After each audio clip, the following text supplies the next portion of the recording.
Hey, what's going on, everybody? Today we're going to be reviewing jack and lifting points on this 2016 Nissan Maxima. Now this should fall in line with any 8th gen Maxima, which is 2015 to 2023. So let's get into it now.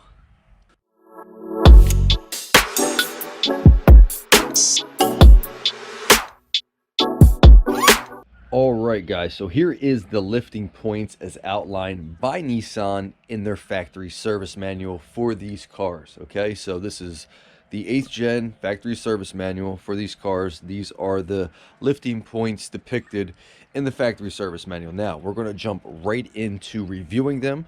So first thing, if you're on the side of the road, you are going to use the pinch weld notches right here underneath the car, and you can see them right there. Okay, so you're looking for those two half circle cutouts. That is your pinch weld. Okay, so that is where you'll be jacking from, and these are also the jack stand points as well. But if you're on the side of the road, you're looking for that. It's the same on both sides. So just to get an idea, there we go, bang. And then if we come to the rear, you're just going to follow that rail as well, come right underneath, and then boom, there they are, guys.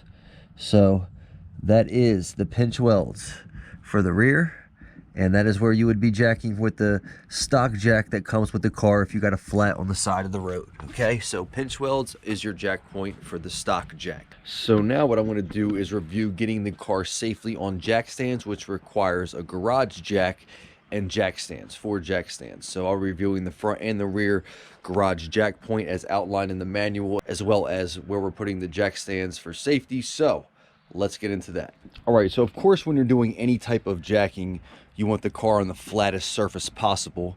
Sometimes that's not always a possibility, as in my case, I am on a slanted driveway, although I am in the flattest portion of the driveway possible. So yes, it's on a hair of an angle, but ideally you do want it to be on the flattest surface possible. So just want to note that. Now what we're going to do is come under the car and we're going to review the front jack points for the garage jack. Okay, so we're going to review the floor jack point here in the front. So what we're going to do is climb here under the bumper, grab a flashlight here, and if you look right there, that little hole, all right, so that little piece with the hole cut out, that is our floor jack point. Okay, so that is where we're going to be putting the floor jack to jack the front up in the air, and then we'll get the front first here on jack stands safely. So just as outlined and shown in the factory service manual, there is the front garage jack point. Let's get a floor jack under here and get this thing jacked up. All right, guys, got the floor jack here underneath of the jack point. Now, as you see, I do have a microfiber cloth folded up there just for some extra protection. Do you have to do that? No, but I like doing it, and it's just a little extra cushion and peace of mind for when you're doing jacking with metal on metal. Okay, so got that locked in. You're just going dead center here on the jack point, dead center at the jack, and then I'm just going to get this thing going until we get the front wheels lifted up. All right.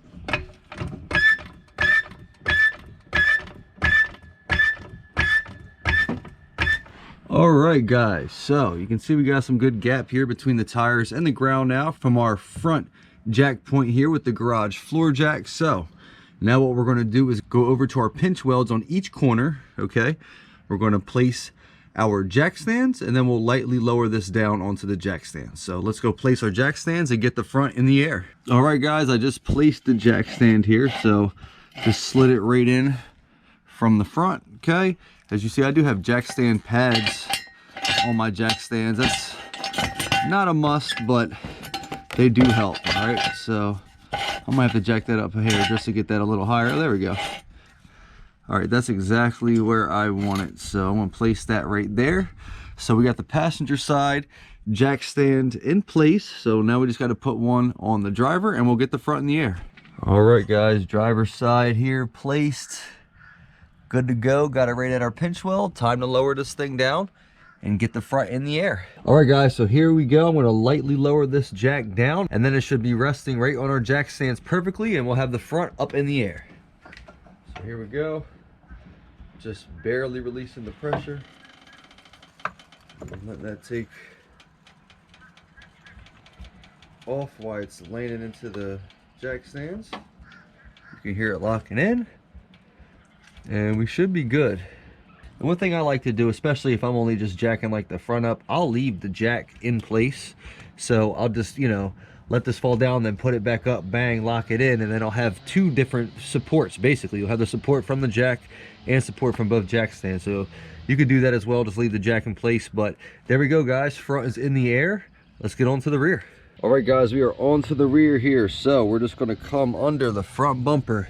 The rear jack point is going to be similar to the front. So it's going to be a center mounted, you know, frame, subframe mount basically that we're going to be jacking from. So after you get past this plastic panel underneath basically the trunk, you'll see the sway bar right there, and then you'll see that black with a little bit of rust, in this case, hole right there. Okay, so that circle right there, dead center of that frame. All right, so right on that subframe, that is our jack point in the rear. Okay, so we're going to shoot right for that. I'm going to get the floor jack under here. We're going to do the same thing we did in the front, just get that lifted up, and then we'll get this thing on jack stands, and then we'll have all four corners safely in the air on jack stands. So let's get a jack under there. All right, guys, we are at the point right there, dead center on our rear jack point, and I got it locked in, and there we go. You see the jack slowly going up. See the control arms going up. Thing is slowly lifting up. And one thing just to note, you probably can't see it from right here, but I did chuck the rear tire when I did the front just for safe measure. So I put a piece of wood in front of the tire in the rear while I did the front. And now that that's in the air, it doesn't matter. It's coming off the chuck right now, but there we go, guys. This thing is all but in the air. Back tires are starting to pop up a hair. And there we go. Rear tires off the ground. Let's get some jack stands in place and get this thing locked in. All right, guys, we got our rear jack stands here in place. So I got one on each side here in the rear. So all we need to do now is lower our jack and lock those rear jack stands in, and the entire car will be in the air. So let me lightly take the pressure off of that. There we go. Pull that out, and all four corners, guys, in the air on jack stands. All right, so as we can see, all four corners are on jack stands and tires are off the ground in the air.